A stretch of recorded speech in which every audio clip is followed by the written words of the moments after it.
Picture this. It's the kind of scenario that keeps every owner-operator, every fleet manager, just staring at the ceiling at 2 in the morning. You're in the inspection bay. The truck is spotless. I mean, showroom clean lights work, brakes are perfect, no air leaks. Your logs. Down to the minute they are perfect, load secured. By every single metric we all know, you are the model of safety. And then 15 minutes later, you're placed out of service. The truck is parked, the load is officially late, and your carrier's safety score just took a massive hit that's going to haunt you at insurance renewal for the next 2 years. Exactly. And it wasn't a mechanical failure. It wasn't because you fudged the logbook. It's because of the new enforcement on English Language Proficiency, or ELP. Welcome to the deep dive. Today, we're not just reading the rule book. We are unpacking a survival guide for the modern roadside inspection.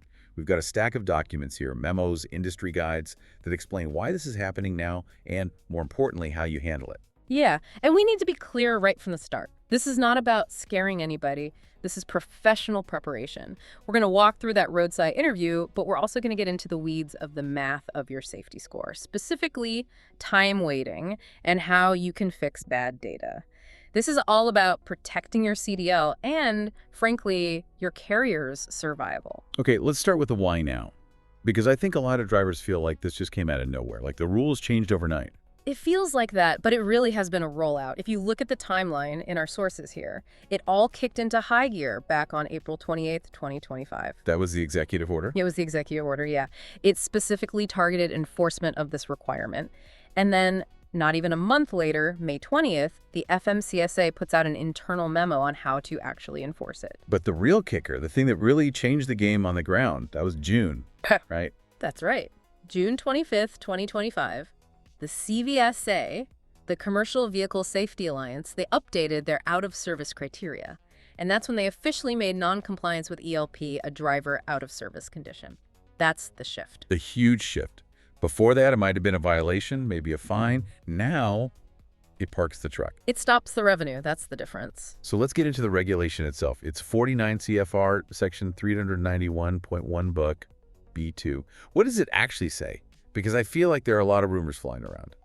Well, let's debunk the biggest myth right away. Okay. This is not about having a perfect accent. It's not a grammar test. The DOT sees this strictly as a driver qualification issue. Okay, so if it isn't an accent test, what's the actual standard? So regulation boils down to 4 specific things. A driver has to be able to converse with the general public, Okay. understand traffic signs and signals, respond to official inquiries, and make entries on reports and records. So basically, can you do the job? Can you talk to the officer, read the signs, and fill out your paperwork? Precisely.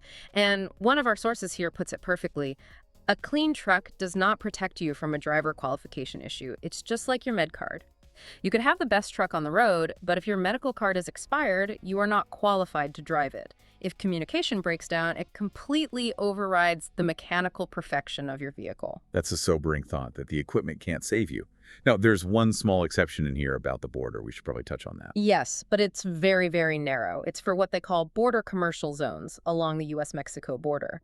In those specific areas, inspectors are told to cite the violation, but to refrain from putting the driver out of service. Once you leave that little zone, You're fair game. Don't make the mistake of thinking that applies in, Kansas or Ohio. Yeah. Everywhere else, it's an OS order. all right, let's get practical. You're pulled over. The officer is walking up to your window. This is what the document's called the roadside interview. How does this work? It feels so subjective. It can feel that way, but the FMCSA actually has a structured 2-step approach. Step 1 is the interview. This is the make or break moment. And if that interview goes badly? Then they move to step 2, which is a specific sign recognition test. But here's the key. The guidance says if you fail step 1 badly enough, they don't even need to do step 2. Failing that initial interview is enough to put you out of service. Right then and there. Wow. So the interview is everything the guides we're looking at. Break the questions down into 4 lanes. I love that analogy. It makes it way less intimidating. Let's walk through them. Sure. Lane 1 is trip basics. Simple stuff. Where are you from? Where are you going? What are you hauling? Simple, but I imagine this is where a lot of people trip up, right? They get too chatty. That's it, exactly. Lane 2 is logs and HOS. Are you on duty? How long have you been driving today? Show me your ELD. That's a tricky one. I mean, ELD systems can be complicated even if you speak perfect English. They can, but you have to know your device. Lane 3 is documents. Your CDO, MedCard, bill of lading. And finally, Lane 4, vehicle instructions. This is usually during the walk around. Turn on your lights, press the brake, open the hood. Okay, so those are the questions. But the real gold in these documents is the strategy for answering them.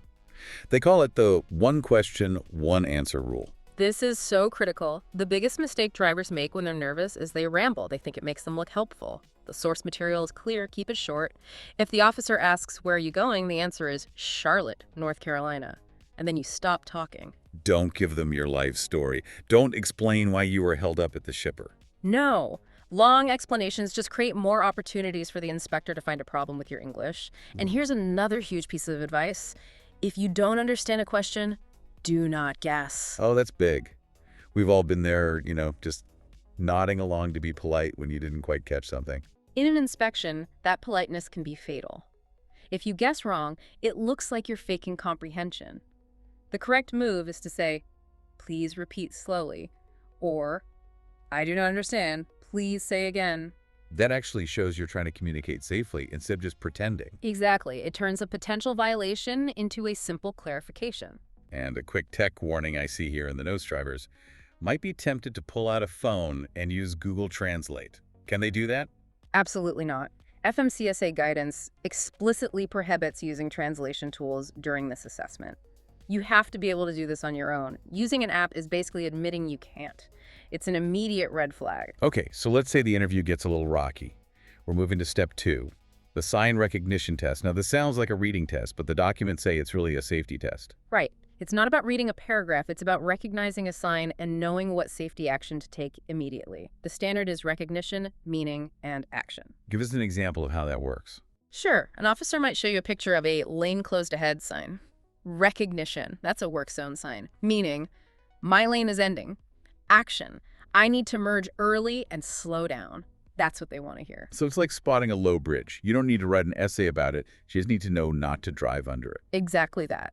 The key signs are the ones that require immediate action. Stop, yield, way station, work zone signs like flatter ahead or detour, commercial signs like low clearance, no trucks. If you can explain the safety action, you're good. So prep is key. Pick 20 common signs, practice the meaning in action. Simple. Simple but essential, and really every professional driver should know these cold anyway. All right, let's pivot. The worst happens. You get a violation, ELP, HOS, whatever the truck's parked, you pay the fine, you think it's over, but it's not.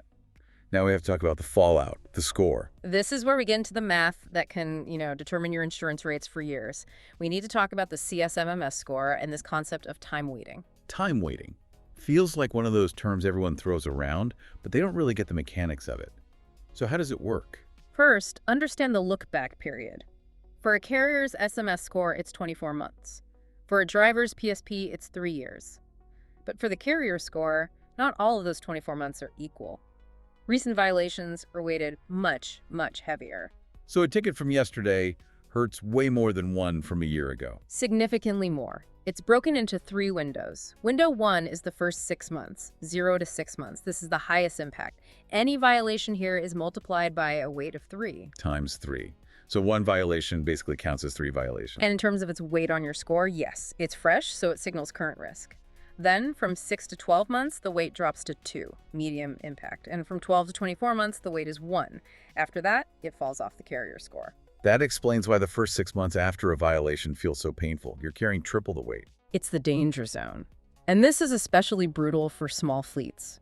The documents talk about safety event groups, which is so important for owner-operators to understand. Break that down. That's about being compared to your peers, right? Correct. The FMCSA compares you to other carriers of a similar size. But if you're a small carrier, maybe 5 trucks, you don't have that many inspections. You have a very small denominator in that equation. Right, a small sample size. Exactly. A big fleet might have 500 clean inspections to dilute 1 bad one. A small fleet might only have 3 total inspections. So 1 bad inspection can swing your percentile from good to alert overnight. Because there's no buffer of good data to hide the bad data. You're just totally exposed. Precisely. And that leads straight to the insurance premiums. One of our sources is titled, "Why did my insurance go up after 1 CSA point?" And the answer seems to be, It's never just one point. It never is. The underwriters see that recent violation in that ×3 window combined with high severity, like an OOS and a small sample size. Yeah. Their algorithms just scream high risk. It's a perfect storm. It is. And they treat things like speeding very similarly to HOS violations because both signal a higher crash risk. They're behavior issues. Okay, we know the damage, but we're not helpless. Let's talk about fighting back. Let's talk about DataQs. DataQs is the formal system to challenge incorrect data. But, and this is a huge but, it is an evidence system, not an opinion system. I love that. Yeah. You can't just go in and say, the officer was rude. Or this is killing my insurance rates. That will get you nowhere. The people reviewing these, and it's usually the state agency where it happened, not FMCSA headquarters, they only deal in facts. You need a valid reason. What counts as valid? Wrong regulation cited, wrong vehicle or driver on the report, a duplicate entry, or the best one, a court dismissal. Okay, let's talk about that. If I get a ticket, go to court, and the judge throws it out, does it just automatically disappear from my CSA score? No, that is a massive misconception. The court system and the FMCSA data system do not talk to each other. If that ticket is dismissed, you have to take that court document, scan it, and file a request for data review, an RDR, through the DataQs system. If you don't, that violation stays on your score for 2 years, even if you are found not guilty. That's unbelievable. You have to do all the legwork. You absolutely do. And you need proof for everything. Disputing an HOS violation, you'd better upload your ELD logs. Disputing a maintenance issue, upload the repair receipt. Without evidence, the data stays. The sources also talk about building a clean inspection buffer. I really like this. It's about playing offense with your score. It's the best way to recover. If you take a hit, you have to dilute it. You need more clean inspections on your record to push that bad data down. You actually want to get inspected. If you know your truck is perfect and your driver is ready, yes, some carriers will intentionally route through scales, hoping for a clean level 1, 2, or 3. Every clean one you get lowers that crash risk score. It's like improving your credit score by making a bunch of small, on-time payments. Exactly the same principle. You have to do routine maintenance on your profile. What should that routine look like? Check the SMS portal weekly for any new violations. Monthly, look for patterns. Are we seeing a bunch of form and manner log issues, tire problems? And then quarterly, you update your training based on those findings. So if you see HOS violations, don't just yell at the driver. Yeah. Fix the dispatch pressure that's causing it. Right. Root cause. That's it. Okay, let's wrap this all up. We've covered a ton of ground. The ELP enforcement is real. It can put you out of service.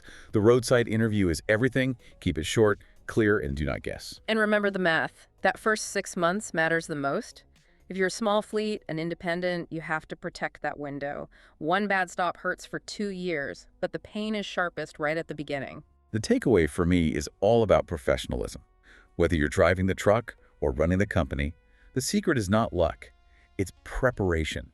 Like one source put it, don't argue with physics and don't argue with the DOT. Just be ready. That's the so what. For a driver, you're protecting your ability to get hired. For a carrier, you're protecting your bottom line. The rules are the rules. Understanding them is how you survive. Before we sign off, here's a thought to leave you with. We talked about how this English rule is really a safety rule. And it makes you think about that connection between communication and split-second decisions. It really does. I mean, if a driver can't understand a simple command like brakes released in a calm, quiet inspection bay, what happens when they see a bridge out sign at 65 miles an hour in the pouring rain? Is the language rule actually the ultimate safety check? Something to think about next time you pass a weigh station. That's it for this deep dive. Stay safe, stay compliant, and keep it between the lines. Safe travels.